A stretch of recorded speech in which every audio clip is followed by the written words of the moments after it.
आजच्या या व्यासपीठावरती असलेले आपल्या सर्वांचे आदरणीय महाराष्ट्राचा वाघ आदरणीय मनोज दादा जरांगे पाटील, व्यासपीठावर असलेले सर्व पक्षाचे नेते, सर्व संघटनाचे पदाधिकारी, सर्व जाती धर्मातून आलेले सर्वच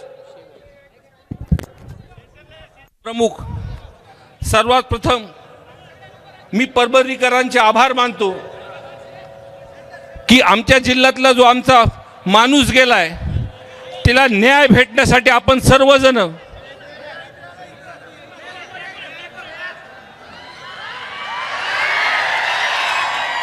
या उन्हातानात आमच्या जिल्ह्यातलं जे आमचं जवळचं पोरगं गेलंय त्याला न्याय भेटण्यासाठी आपण सर्वजण उन्हात उतरले, त्याबद्दल मी बीडवासियांच्या तरफचे सर्वांचे आपले आभार मानतो।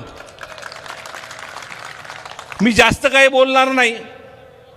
जस अण्णा सविस्तरपणे अधिवेशनात आणि वारंवार सगळ्या भाषणात त्यांच्या पद्धतीने मांडतात, ही काही माझ्या मतदारसंघातली घटना नाहीये, पण ज्यावेळेस मी ही घटना बघण्यासाठी त्यांच्या कुटुंबियाकडे गेलो, त्यांच्या सर्व सदस्यांशी बोललो, त्यांच्या गावकऱ्यांशी बोललो, परिसरातली बोललो, घटनाक्रम सगळी समजून घेतल्यानंतर एवढं लक्षात आलं, हे फोटो नंतर व्हायरल झाले, पहिल्यांदा जेव्हा गावकऱ्यांनी मला दाखवलं तेव्हा माझं टाळ सरकलं। अशा प्रकारची घटना मला असं वाटतं महाराष्ट्रात कधी झाली नसेल। आणि हा एका जातीचा विषय नाही मित्रांनो, तुम्ही बारकाईने जर बघितलं तर त्या गावातला एक बौद्ध समाजाचा माणूस, त्याच्यासोबत त्या विंडमिलच्या प्रकारावरून हे सगळं कांड जे घडलेलं आहे, तो त्या बौद्ध समाजाच्या माणूसाला दादागिरी करायला काही लोक तिथं आले होते, आणि ती दादागिरी रोखण्यासाठी तो बौद्ध समाजाच्या लोकांचं तिथं त्या दोघांमध्ये वाद चालू झाले, आणि वाद चालू झाल्यानंतर त्याला वाचवण्यासाठी मराठा समाजाचा संतोष अण्णा देशमुख हे त्याला वाचवायसाठी गेले। मी मुद्दाम ही गोष्ट काय सांगतो, ह्याच्यामध्ये जातीचे समीकरण कसे आहेत बघा। आणि पहिल्यांदा नाव अधिवेशनात घेतो तो ओबीसी समाजाचा। विटेकर साहेब, तुम्ही बोलताना ऐकत होतो मी, सभागृहामध्ये पहिल्यांदा ही गोष्ट झाली की एका विषयामध्ये सर्व सत्तेचे लोकांनी तिथं बोललेत।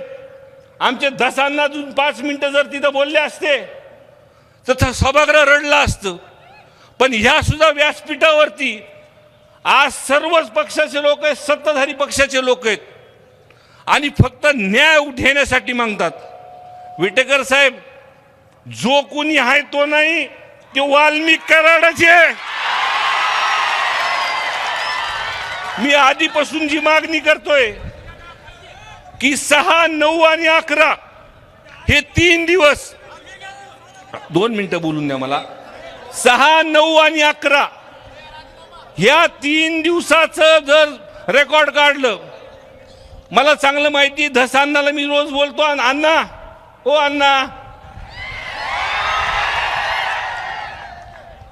तर तपासामध्ये सुद्धा काय चालू आहे काय नाही, ह्यांचे CDR पासून मी काय म्हणतो, फक्त हे वाल्मिक अण्णाच नाही, लई जण येणार त्या CDR वरती, तुम्हाला सांगतो मी।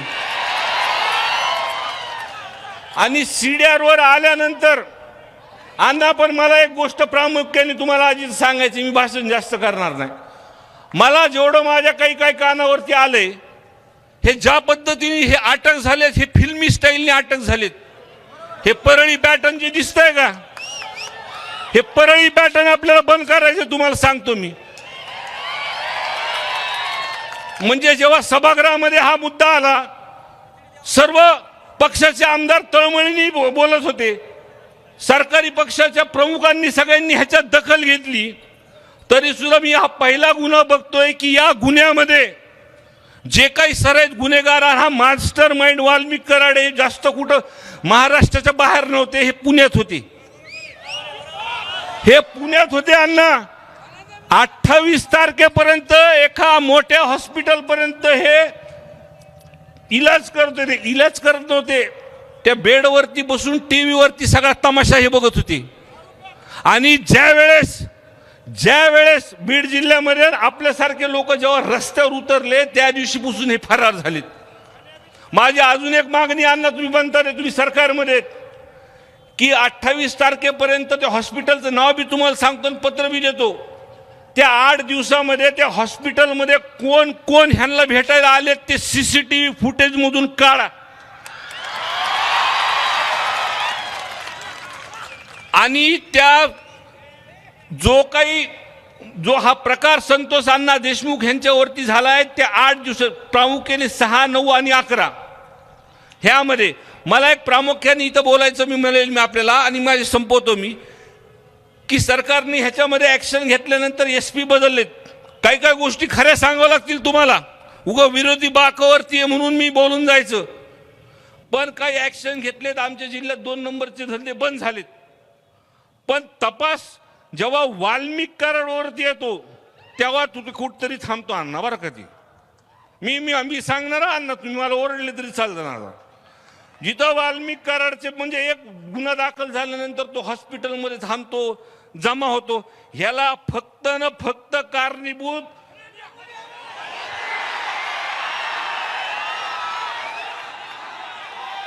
ह्याच्यामध्ये प्रामुख्याने गोष्टी मी सांगतो.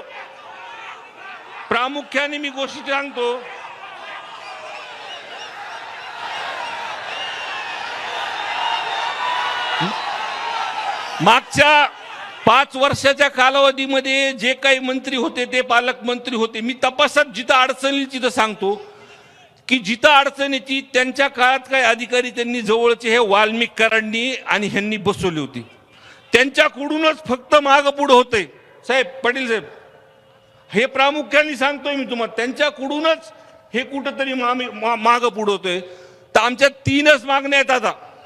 म्हणजे पहिल्या दिवशीपासून मी मागतोय की हे प्रकरण एक तर फास्ट ट्रॅक वरती चालवा, अंडर ट्रायल चालवा आणि ह्या पूर्ण प्रकरण चलूस तर धनंजय मुंडे साहेबाचा राजीनामा घ्या आणि जे काही मास्टर माइंड किंवा CDR वरती हे माणसं सापडतील ह्यांना डायरेक्ट फासावरती चढवा. एवढंच बोलतो आणि माझे 2 शब्द संपवतो. ABP माझा, उघडा डोळे बघा नीट.